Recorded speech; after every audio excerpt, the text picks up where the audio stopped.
Hello students, जय हिंद। हम देख रहे हैं क्लास 12 मैथ्स, जिसमें हम आपका चैप्टर नंबर 12 रैखिक प्रोग्रामन, जिसको हम लीनियर प्रोग्रामिंग के नाम से भी जानते हैं, पढ़ रहे हैं।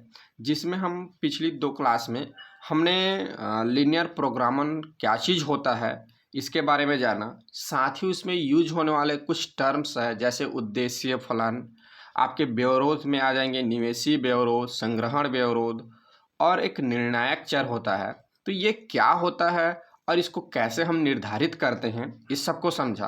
और उसके बाद हमने बेसिक क्लास में ये भी जाना था कि जो हमारा जो इस चैप्टर में जो प्रश्न रहेंगे वो 2 टाइप के प्रश्न रहेंगे। पहले जिसमें सब कुछ हमको पहले से दे दिया रहेगा, और दूसरा जिसमें हमको फाइंड करना रहेगा। ठीक है। फिर दूसरी क्लास में हमने एक क्वेश्चन लिया था, बेसिक क्वेश्चन, और उस पर फिर हमने ग्राफिकल विधि से प्रश्न को सॉल्व किया था। यह हमारा तीसरी क्लास है। तो इस क्लास में भी मैंने एक प्रश्न लिया है। ये थोड़ा हटके प्रश्न है। इस प्रश्न में जो व्यवरोध रहेंगे लेस देन और ग्रेटर देन, ठीक है, ग्रेटर देन और लेस देन दोनों टाइप के क्वेश्चंस रहेंगे। जबकि पिछली क्वेश्चन में हमने सिर्फ लेस देन वाला ही टाइप का क्वेश्चन देखा हुआ था। ठीक है। तो इसमें हम इस क्वेश्चन जो लिखा हुआ हूँ आपकी स्क्रीन पर दिख रहा है, इसको हम समझेंगे और इसको ग्राफिकल विधि से सॉल्व करेंगे। ठीक है। तो चलिए सॉल्व करते हैं। तो मैंने आपके प्रश्नावली 12.1 से क्वेश्चन नंबर 6 को लिया हुआ है। ठीक है। इसको हम सॉल्व करेंगे। बच्चों, मैं आपकी सुविधा को ध्यान में रखते हुए सारे जो प्रश्न है उसको स्टेप बाय स्टेप पहले से मैं लिख लिया हूँ, क्योंकि ये थोड़ा लंबा टाइप का प्रश्न है। अगर इसको मैं लिखते चलूँ तो बहुत लंबा समय लग जाएगा, इसमें घंटों का वीडियो बन जाएगा। ठीक है। तो हमारे लिए पढ़ना थोड़ा कठिन हो जाएगा। तो पढ़ना सरल हो इसलिए मैं बहुत सारी जानकारी को पहले से इसमें लिख लिया हूँ। तो मेन टॉपिक को आपको डील करूँगा। बाकी आप एग्जाम में जैसे मैं इसका आंसर लिखा हूँ वैसे स्टेप बाय स्टेप लिखेंगे, तब आपको पूरे में पूरे मार्क्स मिलेगा, और आशा है कि आपको अच्छा मार्क्स मिलेगा। ठीक है। तो चलिए बच्चों, तो पहले देखते हैं, पहले हम क्वेश्चन को समझते हैं। तो हमारा क्वेश्चन दिया है ग्राफ विधि से लाभ फलन। अब देखिए, यहाँ पर एक बात आपको बता देता हूँ, यहाँ पर तो विधि का नाम लिख दिया है। अगर विधि का नाम ना भी लिखे रहे, सिर्फ ये लिख दे कि रैखिक प्रोग्रामन को हल कीजिए, जिसका ये दिया है, तब भी आप ग्राफ विधि से ही सॉल्व करेंगे। अगर आपके क्वेश्चन में विधि लिख दिया है तो अच्छी बात है, नहीं लिखा है तो फिर भी आप क्या करेंगे, ग्राफ विधि से ही इसको सॉल्व करेंगे। ठीक है। तो देखिए, ग्राफ विधि से लाभ फलन P equal 200x plus 500y का न्यूनतम और अधिकतम मान निम्न अवरोधों के अंतर्गत ज्ञात कीजिए। ठीक है। जिसमें दिया है x greater than equal 0, y greater than equal 0, तो x plus 2y greater than equal 10, 3x plus 4y less than equal 24। ठीक है। तो यहाँ पर हमारा जो उद्देश्य जो फलन है p equal 200x plus 500y है, जिस पर हमको न्यूनतम और अधिकतम दोनों मान निकालना है। और हमारा जो व्यवरोध है, ये व्यवरोध है x plus 2y greater than equal 10, 3x plus 4y less than equal 24। ये दोनों हमारे क्या हैं, व्यवरोध है। ठीक है। तो चलिए इसको सॉल्व करेंगे। तो सॉल्व करेंगे तो स्टेप बाय स्टेप सॉल्व करेंगे, लिखते चलेंगे। तो पहला हम लिखेंगे दिया गया। तो हमको क्या दिया गया है, हमारा उद्देश्य फलन ऑब्जेक्टिव फंक्शन दिया है प्रश्न में, जो कि पहले से दे दिया p equal 200x plus 500y, इसको हम इक्वेशन नंबर 1 देंगे। एवं हमारे जो असमीकरण है जिसको हम व्यवरोध बोलते हैं, ये है हमारा x plus 2y greater than equal 10 और 3x plus 4y less than equal 24। इसको इक्वेशन नंबर 2 दे देंगे, इसको इक्वेशन नंबर 3 दे देंगे। और यहाँ पर x और y की जो वैल्यू होगी ग्रेटर देन इक्वल 0 होगा। इसको आप लिखना मत भूलिएगा, क्योंकि यही तो बताता है कि जो हमारा जो निर्णायक चर होगा x और y होगा, ये क्या होगा, या तो 0 होगा या तो 0 से बड़ा होगा। ठीक है। तो यहाँ पर आपको समझ में आ गया। अब चलिए, अब आगे हम सॉल्व करते हैं। तो आगे हम क्या करेंगे, जो हमारे जो अब हम ग्राफ के लिए, अब हमको ग्राफ प्लॉट जो असीमिका दिया है, इसके लिए हमको ग्राफ बनाना है। ठीक है। तो चूंकि हमारा जो असीमिका रहता है वो ग्रेटर देन इक्वल टाइप या लेस देन इक्वल का टाइप का रहता है, यानी वो समीकरण नहीं रहता। और आपको पता है कि हम ग्राफ किसी समीकरण का बना सकते हैं। ठीक है, तो हमको क्या करना होगा, असमीका को समीकरण में परिवर्तित करना होगा और परिवर्तित करके फिर हमको पॉइंट्स निकालना होगा और पॉइंट्स निकाल के फिर हमको ग्राफ बनाना होगा। ठीक है, तो चलिए देखते हैं। तो अब हम क्या करेंगे, जो हमारा असमीका दिया है x + 2y > 10, इसको हम क्या करेंगे, सरल रेखा के समीकरण में परिवर्तित करेंगे। तो सरल रेखा का समीकरण क्या बन जाएगा, x + 2y = 10। अब ये हमारा जो समीकरण बन गया, अब इसके लिए हमको क्या करना है, ग्राफ बनाना है। तो ग्राफ बनाना है तो इसके लिए हमको क्या करना पड़ेगा, एक्स और वाई दो एक्सिस होती है, तो दोनों एक्सिस के हमको क्या करना होगा, इसमें वैल्यू निकालना होगा। तो क्या करेंगे इसमें, पहले हम क्या करेंगे, एक्स को, ठीक है, सबसे पहले हम क्या करेंगे, x को 0 लेंगे, तब हमको क्या मिलेगा, y की वैल्यू मिलेगा। फिर उसके बाद y की वैल्यू को 0 लेना है और y की वैल्यू को 0 लेंगे तो हमको क्या मिलेगी, x की वैल्यू को 0, x की वैल्यू हमको मिलेगा। ठीक है, तो देखिए सबसे पहले मैंने क्या किया, इस समीकरण के लिए x की वैल्यू को मैंने 0 लिया, तो आप देख पा रहे हैं मुझे y की वैल्यू, जब इसको कैलकुलेट किया, इसमें वैल्यू पुट किया तो x की जगह 0 रख दिया, तो +2y और इक्वल 10, तो y इक्वल हो जाएगा 10/2, तो इक्वल कितना आ गया, 5 आ गया। तो ये y की वैल्यू कितना आ गया, 5 आ गया, जब x की वैल्यू मैंने 0 रखा। अब एक बार क्या करना है, y की वैल्यू को 0 रखना है, तो y की वैल्यू को 0 रखूंगा तो देखिए, तो x + 0 ये 2y, तो 0 के साथ मल्टीप्लाई होगा 0 हो जाएगा, इक्वल 10, तो x इक्वल क्या आ जाएगा, 10। तो यहाँ पर क्या आ गया, 10 आ गया। जब क्या किया मैंने, y की वैल्यू को 0 रखा तो x की वैल्यू क्या मिल गया, मुझे 10 मिल गया। किसके लिए, इस समीकरण के लिए। ठीक है, तो यहाँ पर मुझे 2 पॉइंट्स मिल गए। देखिए पहला पॉइंट है 0 और 5 और दूसरा पॉइंट है 10 और 0। अब इन दोनों पॉइंट्स का यूज करके हम क्या करेंगे, ग्राफ में इस समीकरण के लिए हम रेखा खींचेंगे। ठीक है, तो नेक्स्ट करेंगे उसको, पहले थोड़ा और सॉल्व कर लेते हैं। अब देखिए, अब जो हमको जो ये असमीका दिया गया है, ठीक है ना, अब इसके हमें क्षेत्रफल निकालना है कि इसका क्षेत्रफल कहाँ की ओर होगा। जो इसका सुसंगत जो क्षेत्र होगा, ये फिजिबल रीजन होगा इस असमीका के लिए, किधर होगा।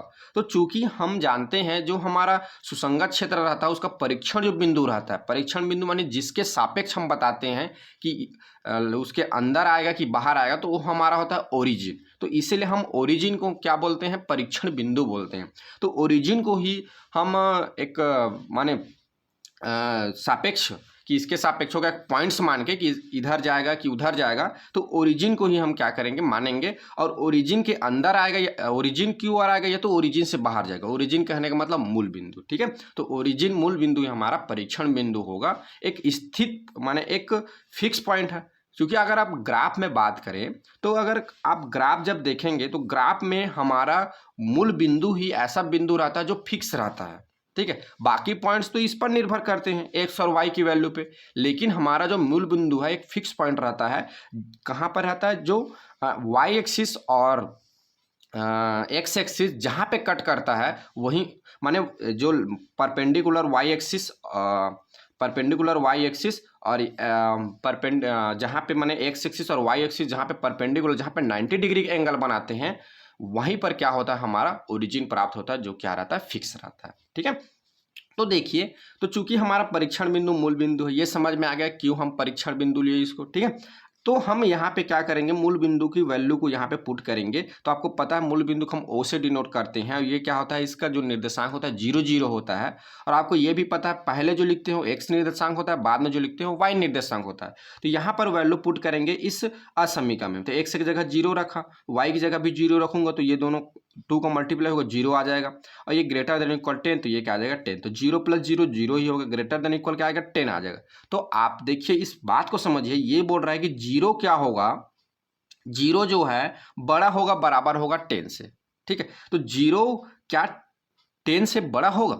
अगर आप सरल रेखा में देखें, सरल रेखा में जब सरल रेखा बोलता हूँ, निर्देशांक में जब देखें इसको, जब तो क्या होगा, यहाँ पे 0 आता है, माने रेखा का जो लाइन जो रेखा होती है उसमें आज आप देखेंगे तो यहाँ पे 0 आएगा, फिर 1 आएगा, 2 आएगा, 3 आएगा, 4 आएगा, इधर क्या आता है, 10 आता है। ठीक है, तो यहाँ पर जो 0 जो होगा ये 10 से बड़ा होगा क्या, तो ये नहीं हो सकता। 0 जो होता है 10 से हमेशा छोटा होता है। तो यहाँ पर जो बात बोल रहा है 0 बड़ा होगा 10 से, ये क्या है, असत्य है। या ऐसा भी बोल सकते हैं, ये क्या है, संतुष्ट नहीं है, असंतुष्ट है। ठीक है ना, तो जब ऐसा कंडीशन आ जाए जहाँ पे गलत बात हो, असत्य हो जाए, यानी जब परीक्षण बिंदु को जब हम उस असमीकरण में रखें तो संतुष्ट ना करें, ठीक है, जब संतुष्ट ना करे तो जो हमारा उस असमीका के लिए जो क्षेत्रफल होगा, जो फिजिबल रीजन होगा, सुसंगत क्षेत्र होगा, वह क्या होगा, मूल बिंदु के विपरीत दिशा।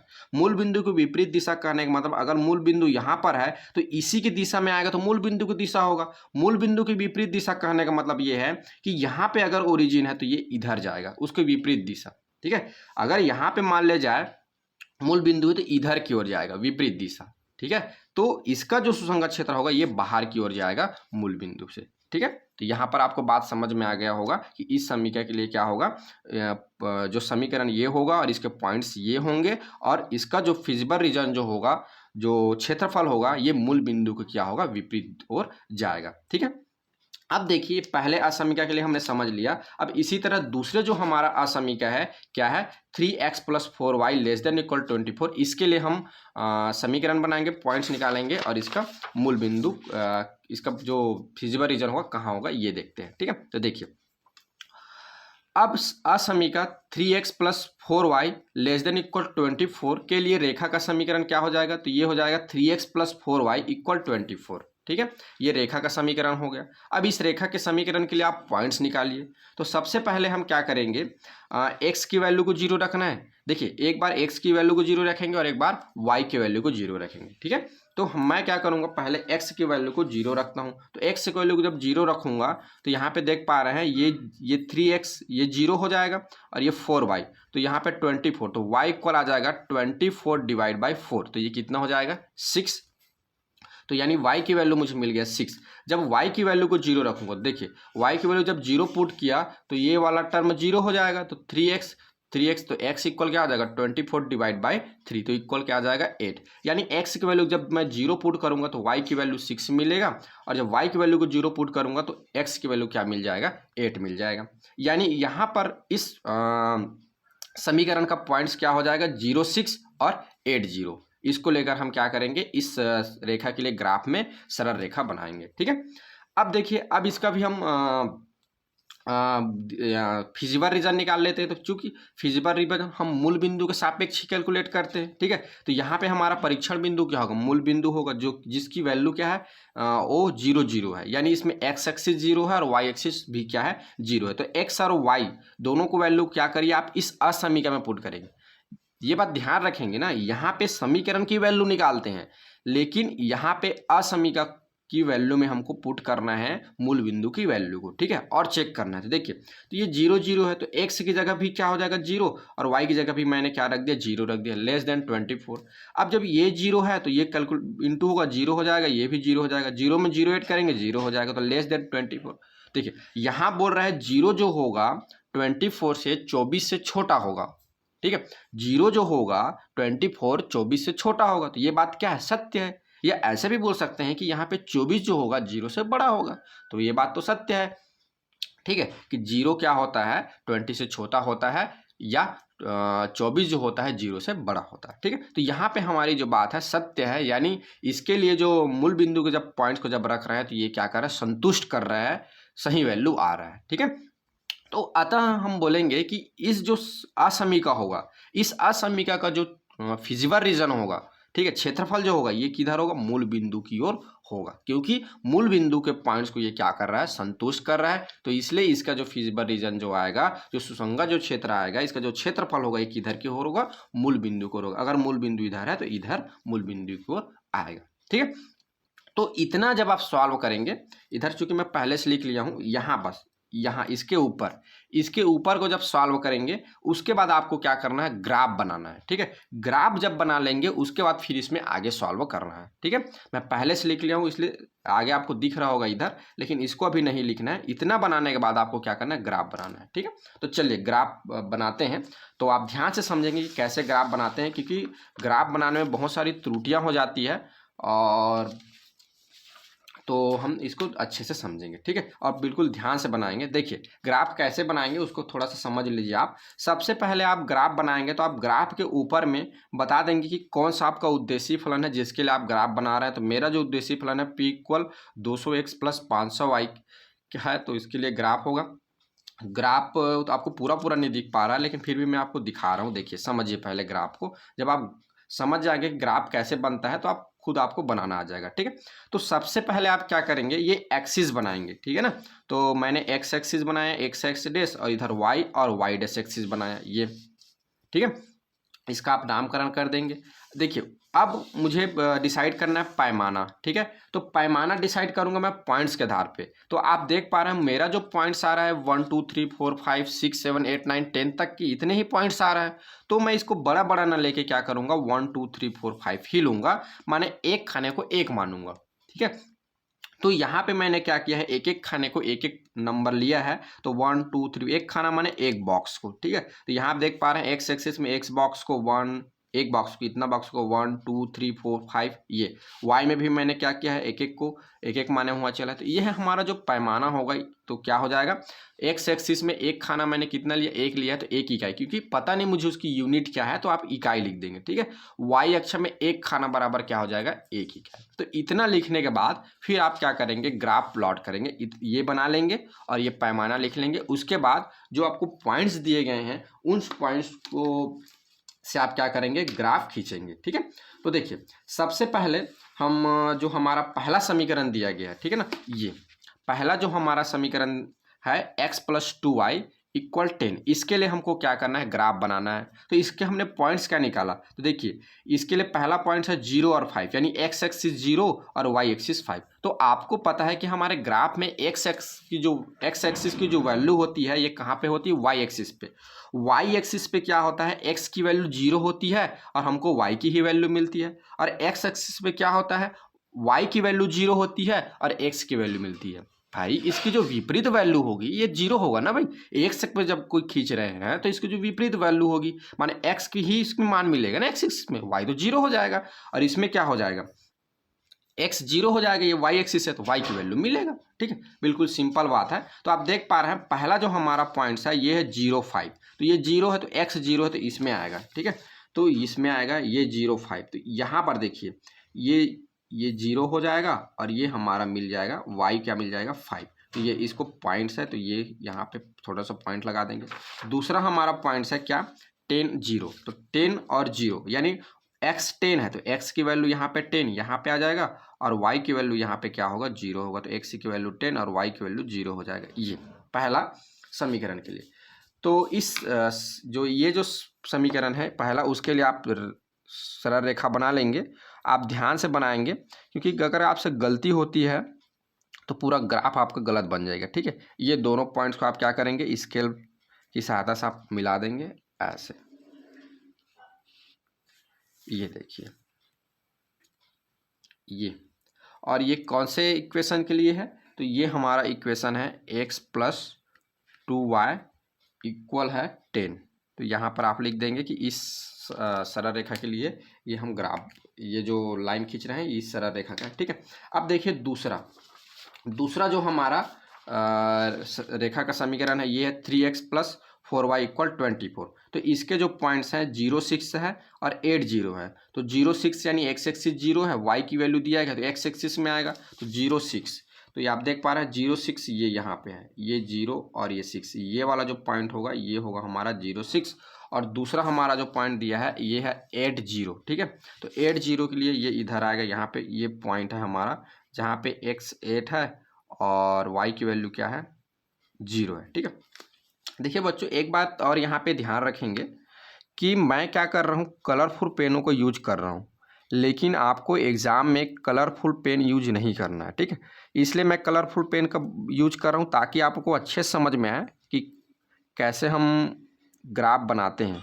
ठीक है, लेकिन आप एग्ज़ाम में ध्यान रखेंगे, आप एग्ज़ाम में एक ही पेन का आप यूज करेंगे। ठीक है, ये देखिए ये हमारा इक्वेशन है 3x + 4y = 10 के लिए। एक बार फिर से बता रहा हूँ, मैं यहाँ पे कलरफुल पेनों का यूज करूँगा, लेकिन आप ध्यान रखेंगे कलरफुल पेन का यूज नहीं करेंगे। ठीक है, एक ही कलर में आपको ग्राफ बनाना है। देखिए यहाँ पे कट पॉइंट मिल रहा है यहाँ पे हमारा। ठीक है, तो इस कट पॉइंट को यहाँ पे बना देंगे पॉइंट्स। ठीक है, अब देखिए इसको नामकरण कर देते हैं, नामकरण बाद में करेंगे इसका, क्योंकि जो हमारा फिजिबल रीजन होगा, जो सुसंगत क्षेत्र का जो उभयनिष्ठ क्षेत्र होगा, क्योंकि उतना कहीं हमको नामकरण करना रहता है, तो उतना का ही नामकरण करेंगे। देखिए यहाँ पे थोड़ा सा ध्यान रखेंगे, ये मेरा पॉइंट थोड़ा सा ऊपर चला गया हल्का सा, ये आप नीचे बनाएंगे आप जब बनाएंगे तो, ठीक है ना। चलिए खैर आगे बढ़ते हैं। देखिए अब हमको क्या करना है, अब हमको इसमें फिजिबल रीजन बनाना है, माने इसका क्षेत्रफल चेक करना है कि किसका क्षेत्रफल कहाँ जाएगा, ठीक है। तो देखिए ये देखिए पहले हम असमीका के लिए देखते हैं, तो ये जो x + 2y > = 10, तो ये हमारा असमीका है, ये समीकरण है, ठीक है ना। तो इस असमीका का जो हमने जो क्षेत्रफल बताया वो इस समीकरण पे बनाएंगे, ठीक है। तो आप देख पा रहे हैं इस पे जब हमने मूल बिंदु को जब रखा तो जब चेक किया तो ये 0 0 0 नहीं आया, ये असत्य होगा, संतुष्ट हो गया। यानी यहाँ इसके लिए हमारा जो क्षेत्रफल है मूल बिंदु की बाहर की ओर जा रहा है, ठीक है। तो इस जो समीकरण है x + 2y, इस समीकरण के लिए जो हमारा फिजिबल जो रीजन होगा ये क्या होगा, इसका जो क्षेत्रफल होगा मूल बिंदु के बाहर की ओर जाएगा। तो ऐसे आप बताएंगे, ये देखिए ये ऐसे आप तीर का निशान लगा देंगे, ये बता देंगे कि इसका जो क्षेत्रफल है ये क्या होगा, ये मूल बिंदु है तो मूल बिंदु किधर की ओर जाएगा, बाहर की ओर जाएगा, ठीक है। दूसरे असमीका के लिए देखिए, दूसरे असमीका के लिए जब हमने परीक्षण किया तो हमको पता चला कि इसका जो क्षेत्र होगा ये क्या होगा, मूल बिंदु की ओर होगा। तो इसका क्षेत्र मूल बिंदु की ओर होगा तो यहाँ पे बता दीजिए इसका जो क्षेत्र आएगा इधर आएगा मूल बिंदु की ओर। इस देखिए इस चूंकि ये असमीका का ही क्या है, समीकरण है, तो उसको इसमें बताना है ये सरल रेखा में। तो सॉरी यहाँ पे मैं थोड़ा सा गलती कर डाला, ये नहीं होगा मेरा, ये सॉरी ये इसके लिए नहीं, इसके लिए तो मैं बता डाला ना, इस पे आएगा, ये यहाँ बनेगा, ये इस पे आएंगे ना, ये एक्सिस के ये सरल रेखा के लिए 3x + 4y = 24 के लिए, तो ये इधर आएगा, ठीक है, ये ठीक है। तो इसके लिए फिजिबल रीजन क्या होगा, मूल बिंदु की ओर आएगा, और इसके लिए जो फिजिबल रीजन होगा जो क्षेत्रफल होगा ये क्या होगा, मूल बिंदु की ओर बाहर की ओर जाएगा, ठीक है। अब देखिए अब जो हमारा उभयनिष्ठ सुसंगत क्षेत्र होता है वो क्या होता है हमारा, जहाँ पे पहले असमीका और दूसरे असमीका दोनों समीकाएं के जो क्षेत्रफल होगी जिसका उभयनिष्ठ जो क्षेत्रफल होगा, ठीक है। तो आप देख पा रहे हैं इधर से इसका क्षेत्रफल आ रहा है, इधर से इसका क्षेत्रफल आ रहा है, तो यही क्या होगा, इसका उभयनिष्ठ होगा। या ऐसा बोल सकते हैं कि उभयनिष्ठ क्षेत्रफल या सुसंगत क्षेत्र उसे बोलेंगे जहाँ पे दोनों का जो सुसंगत क्षेत्र या दोनों का जो क्षेत्रफल की जो दिशा है जहाँ पे कट करेगा, यहाँ देख पा रहे हैं इधर से आ रहा है, ये इधर से आ रहा है, जहाँ पे कट कर रहा है वही हमारा क्या कहलाएगा, सुसंगत क्षेत्र कहलाएगा। सुसंगत क्षेत्र या बोलते हैं उभयनिष्ठ सुसंगत क्षेत्र भी बोलते हैं, ठीक है ना, या उभयनिष्ठ क्षेत्रफल भी इसको नाम दिया गया। अब आप देखिए यहाँ पर भी इसका रीजन इधर जा रहा है, फिजिबल रीजन, इसका फिजिबल रीजन इधर जा रहा है, तो भाई यहाँ पर हमको क्यों नहीं ले रहे हैं, तो यहाँ पर इसलिए नहीं ले रहा है क्योंकि हमारा सुसंगत क्षेत्र वही होगा जो पहले सरल रेखा का क्षेत्रफल और दूसरे सरल रेखा, माने दोनों सरल रेखाओं का जो क्षेत्रफल जो आ रहा है, जो इधर से जो फिजिबल रीजन आ रहा है इधर से फिजिबल, दोनों एक दूसरे को क्रॉस जहाँ पे करेंगे वही हमारा क्या होगा, सुसंगत क्षेत्र होगा। और आप देख पा रहे हैं ये दोनों क्रॉस कभी भी नहीं करेंगे क्योंकि ये इधर की ओर जा रहा है और ये इधर की ओर जा रहा है, तो ये दोनों कभी कट करेंगे क्या, नहीं। तो ये हमारा कभी भी सुसंगत क्षेत्र नहीं होगा। जहाँ पे दोनों फिजिबल रीजन कट करते हैं वही हमारा क्या होता है, सुसंगत क्षेत्र होता है, ठीक है। अब हम क्या करेंगे, सुसंगत जो क्षेत्र है चूंकि हमारा ये एरिया मिल गया तो इसका हम नामकरण कर देंगे। तो ये हमारा हो जाएगा पॉइंट से, इसको ए ले लेते हैं, इसको हम ले लेते हैं बी ले लेते हैं, और इसको हम ले लेते हैं क्या, सी ले लेते हैं, ठीक है। ये हम इस पॉइंट्स का नाम रख देते हैं, ठीक है। हालांकि यहाँ पे भी लिख सकते हैं क्योंकि इन पॉइंट का नाम रखा हूँ, लेकिन यहाँ पॉइंट्स को एक साथ लिखा हूँ इसलिए इधर लिख दूँ, दोनों बात सत्य है, ठीक है। अब देखिए अब हमारा नेक्स्ट कार्य रहेगा कि ये जो पॉइंट्स है, पॉइंट जो ए है इसकी हमको वैल्यू फाइंड करना रहेगा, ठीक है। तो आप चाहें तो इस ग्राफ से देखकर भी वैल्यू रख सकते हैं। देखिए ये जो पॉइंट मिला है यहाँ पे, यानी इसका एक्स एक्सिस क्या हो जाएगा 4 और वाई एक्सिस क्या हो जाएगा 3 हो जाएगा। लेकिन हमको ग्राफ को देखकर नहीं रखना है पॉइंट्स का, माने पॉइंट्स का मान यहाँ पे ग्राफ को देखकर नहीं रखना है, हमको इसको सॉल्व करके बताना है कि इसकी वैल्यू क्या आएगा, ठीक है। तो आपको पता है कि दो सरल रेखाएं होती है, आप क्लास में पढ़ के आए हैं, जो दो सरल रेखाएं होती है जहाँ पे कट करता है वही उसका क्या होता है, हल होता है। और आप दो सरल रेखाओं के कट पॉइंट उसके हल को सॉल्व करने के आपने क्लास 10th में 4 प्रकार की विधि पढ़ के आया हुआ है, और आप 11th में एक और विधि पढ़ ली है, ठीक है ना, जिसमें से प्रतिस्थापन विधि है, विलोपन विधि है, वज्र गुणनखंड विधि है, ठीक है, और इत्यादि।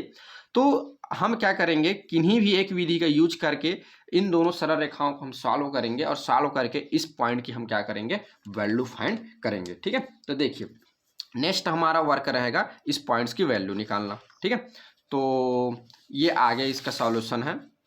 ये देखिए यहाँ से इतना ऊपर कर लिए थे, यहाँ से चलेंगे आगे इस पॉइंट से, ये थोड़ा मार्क नहीं हो पा रहा है, यहाँ से हमको चलना है, इस पॉइंट से लेना है आगे। ठीक है, तो देखिए अब आगे हमारा वर्क है ग्राफ में रेखा के प्रतिच्छेदन बिंदु ए को निकालना। ठीक है, तो हम क्या करेंगे, जो हमारा जो दो समीकरण है, जो असमीकरणों से हमने समीकरण निकाला है, दोनों समीकरण को हम सॉल्व करेंगे। तो पहले असमीकरण के लिए हमारा समीकरण क्या था, x + 2y = 10 जिसको इक्वेशन नंबर 4 दे दिया, 3x + 4y = 24 जिसको इक्वेशन नंबर 5 नाम दे दिया। अब हम इन दोनों समीकरण को हमको सॉल्व करना है। तो दोनों समीकरण को जब हम सॉल्व करेंगे तो देखिए आपकी इच्छा है आप कौन सी विधि सॉल्व करेंगे, विलोपन, प्रतिस्थापन, वज्र गुणनफल। चूंकि मुझे विलोपन विधि अच्छा लगता है तो मैं विलोपन विधि से इसको सॉल्व करूंगा। तो विलोपन विधि में हमको क्या करना रहेगा, एक टर्म को विलुप्त करना रहेगा, या तो x के टर्म को विलुप्त करना रहेगा या तो आपको y को टर्म को विलुप्त करना रहेगा। दोनों में से किसी न किसी एक टर्म को आपको विलुप्त करना है। तो विलुप्त करने के लिए, हटाने के लिए आप क्या करेंगे, देखिए यहाँ पर दोनों के कोफिशिएंट को सेम बनाना होगा। ठीक है, उभयनिष्ठ को क्या करना होगा, सेम बनाना होगा।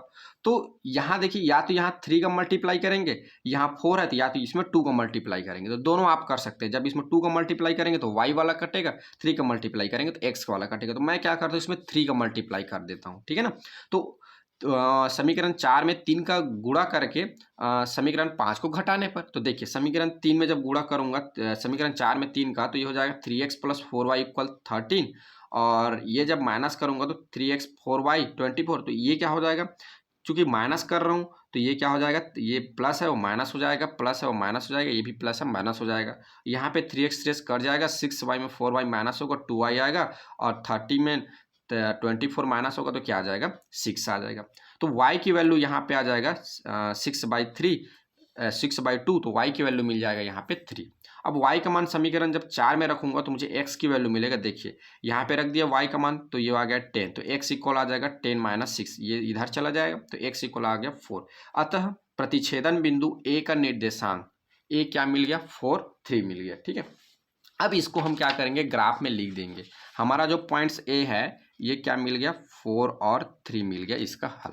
ठीक है, अब देखिए अब इतना हो गया हमारा सॉल्व। अब इसके आगे हमको क्या करना है, ये जो हमारा जो सुसंगत क्षेत्र जो हमको प्राप्त हुआ है, या जिसको बोल सकते हैं उभयनिष्ठ जो क्षेत्रफल मिला है, अब उसके पॉइंट्स को हम लिखेंगे। ठीक है, तो यहाँ पर देखिए हमारा जो उभयनिष्ठ जो क्षेत्रफल है, ठीक है, या जिसको हम लोग सुसंगत क्षेत्र नाम दिए हैं, उसका क्या नाम है, इसका हमने नामकरण किया है ABC। जो हमारा सुसंगत क्षेत्र है इसका हमने क्या नामकरण किया है, ABC। तो अब सुसंगत क्षेत्र जो है ABC, उसके लिए हम क्या करेंगे, शीर्ष बिंदु को देखेंगे। देखिए तो यहाँ पे हमारे पॉइंट्स क्या क्या आ जाएंगे, A का पॉइंट्स है 4, 3, और B के हमारे पॉइंट्स क्या है 0, 5, और C के हमारे पॉइंट्स क्या है 0, 6। तो इसको हम क्या कर देंगे, यहाँ पे लिख देंगे।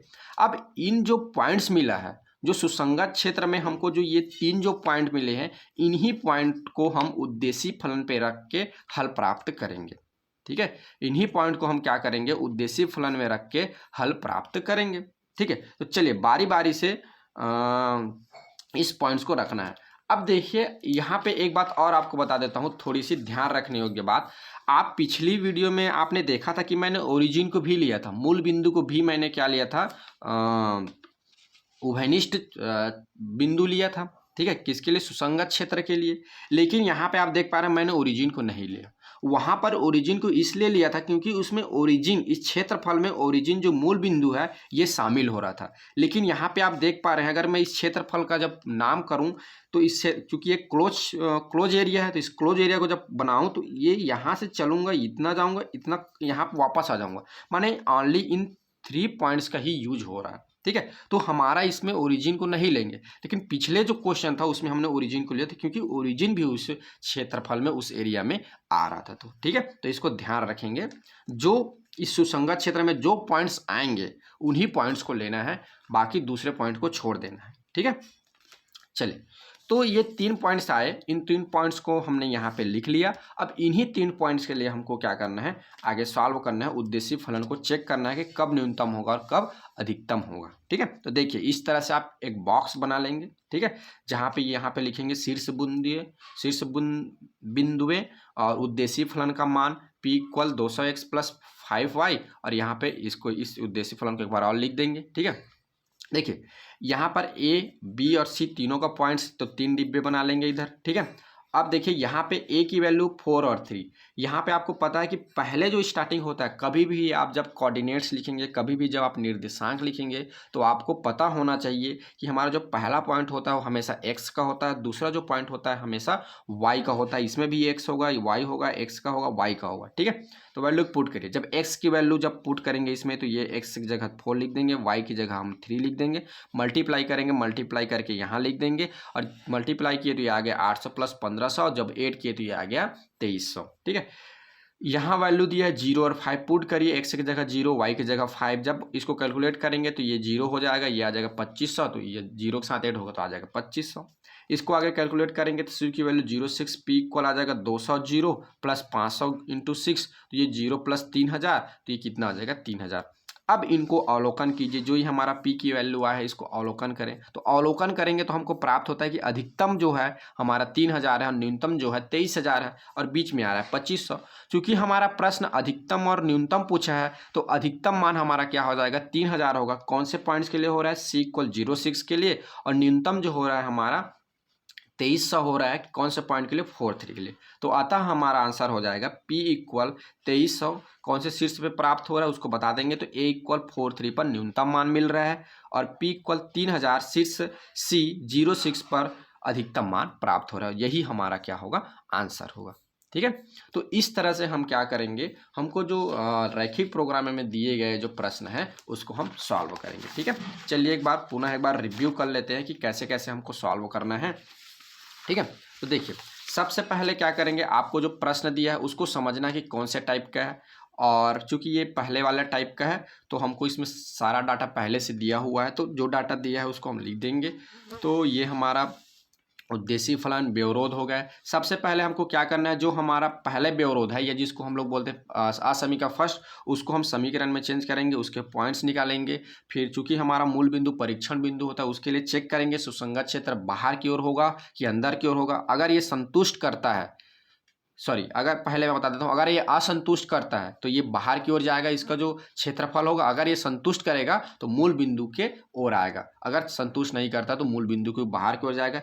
ये पहला वाला जो असमीका है संतुष्ट नहीं कर रहा परीक्षण बिंदु को, तो इसकी जो फिजिबल रीजन होगी मूल बिंदु के बाहर की ओर जाएगा। ठीक है, दूसरा देखिए, दूसरा जो हमारा असमीका है उसको हम समीकरण में चेंज कीजिए। उसके लिए फिर हमने क्या किया, पॉइंट्स निकाला। उसके बाद फिर हमने उसके लिए परीक्षण बिंदु पे चेक किया कि इसका फिजिबल रीजन कहाँ जाएगा, तो ये संतुष्ट कर रहा है असमीका को, जो परीक्षण बिंदु जो रख रहे हैं उसको। तो इसका जो असमीका जो होगा ये किधर आएगा, मूल बिंदु की ओर, ओरिजिन की ओर आएगा ग्राफ में। ठीक है, यहाँ इतना होने के बाद फिर हमको ग्राफ बनाना है। आप देख पा रहे हैं मैंने ग्राफ बना लिया, इस तरह से आपको ग्राफ बनाना है ये।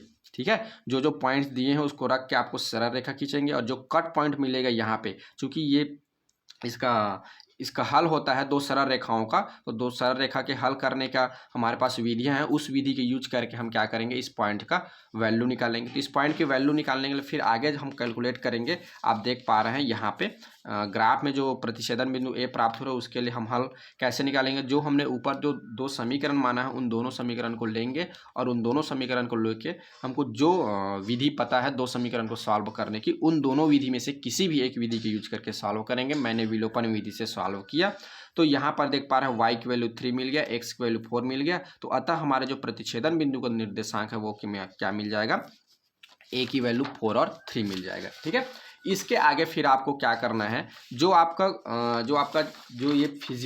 सुसंगत क्षेत्र जो प्राप्त हुआ है, जो ये एरिया प्राप्त हुआ है कॉमन एरिया, इस पे जो पॉइंट्स आ रहे हैं उन पॉइंट को लिखना है निकाल के। ठीक है, तो ए बी सी ये हमारे पॉइंट्स है, तो मैंने इन सभी कॉमन पॉइंट्स को क्या कर दिया, यहाँ पे लिख दिया और बता दिया कि मेरा जो उभयनिष्ठ जो क्षेत्र है, जो सुसंगत क्षेत्र है वो क्या है, ए बी सी है, जिनमें क्या है इन पॉइंट्स को टच कर रहा है, इन पॉइंट्स उसमें शामिल है। ठीक है, तो इन पॉइंट्स की वैल्यू को मैंने लिख दिया। तो जो यहाँ पे उभयनिष्ठ क्षेत्र होगा और उभयनिष्ठ क्षेत्र को जो जो पॉइंट टच करेंगे या उसमें जो शामिल रहेगा, उन्हीं पॉइंट को लेकर फिर हमको क्या करना है, जो हमारा फलन रहेगा उद्देश्य फलन, उसके लिए चेक करना है। तो हमने बारी बारी से सब में एक्स और वाई की वैल्यू रख के चेक किया, तो हमने प्राप्त किया कि न्यूनतम जो वैल्यू होती है 2300 है, जो कि हमारा किस पे आ रहा है, शीर्ष A43 पे आ रहा है, और अधिकतम जो वैल्यू है 3000 है, जो कि शीर्ष C06 पे अधिकतम आ रहा है। ठीक है, तो इस तरह से हम क्या करेंगे, हमारा जो प्रश्न है, जो दिए गए जो प्रश्न है उसको हम सॉल्व करेंगे। ये टाइप 1 था, जो कि आपके एग्जाम के लिए बहुत ही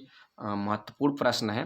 अब नेक्स्ट लेक्चर में हम दूसरे टाइप के प्रश्न देखेंगे, जिसमें स्टेटमेंट दिया रहेगा, और स्टेटमेंट से फिर हम क्या करेंगे, फलन डिसाइड करेंगे, व्यवरोध डिसाइड करेंगे, और फिर उसको सॉल्व करेंगे। ठीक है, तो इस क्लास में बस इतना ही। मिलते हैं नेक्स्ट क्लास में नए क्वेश्चन और नई नई जानकारी के साथ। तो अब अभी के लिए बस इतना ही। थैंक यू, बाय, मिलते हैं फिर अगली क्लास में।